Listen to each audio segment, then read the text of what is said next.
Quand sonne la fin du travail, que les voitures défilent à la sortie de l'usine, une ouvrière rejoint, elle, un chauffeur qui l'attend. Bonjour monsieur. Madame Martin. Une fourgonnette qui va la ramener chez elle. En dépit des apparences, nous sommes bien dans un transport en commun. Mais un transport sur demande. De temps en temps, j'ai mon mari qui vient me récupérer, mais comme là, il n'est pas disponible, donc j'ai fait venir le bus là. Comme un taxi. Comme un taxi. Et ça coûte le prix d'un taxi? Non, moins cher bien sûr. Prix du voyage, 1,70 € comme n'importe quel ticket de bus pour un trajet personnalisé à bord de ce van partagé. D'ailleurs, le prochain passager est un lycéen qui voyage dans la même direction. Lui a réservé son trajet via son téléphone.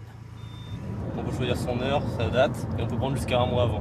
Et puis sinon, dernière minute, ça marche aussi la plupart du temps, mais il y a des fois où faut qu'on prenne l'alternative du bus. C'est compliqué? Non, franchement, non, ça va.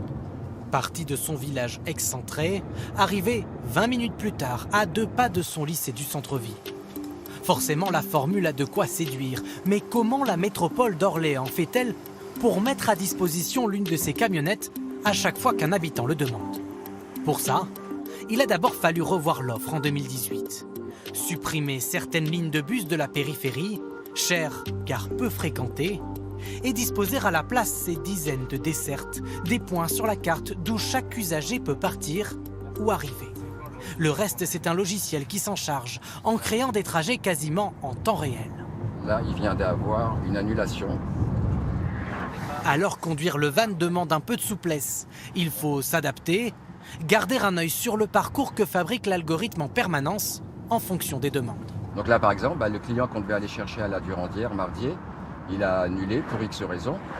Donc en fait, nous, ça nous amène sur l'autre point de rendez-vous et ça nous informe à l'instant T, en fait, où on doit aller. Et donc là, il y a la cliente qui est là. Bonjour, vous allez bien?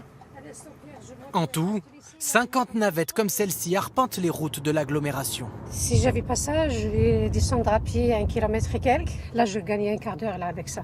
Avec comme objectif de connecter les habitants des zones périphériques au réseau de transport. Au compteur, plus d'1,5 million de trajets à la demande par an. Un succès qui a tout de même un coût que la collectivité assume. En fonctionnement à l'année, c'est 3 millions d'euros sur une délégation de services publics plus un écosystème tram, bus, infrastructure qui coûte environ 114 millions d'euros à la métropole à l'année. Donc on voit que c'est une part mineure pour une connexion à 100% des métropolitains et des métropolitaines, ce qui n'était pas le cas avant. D'après la collectivité, 18 à 20 000 habitants ont ainsi été connectés au réseau de transport en commun.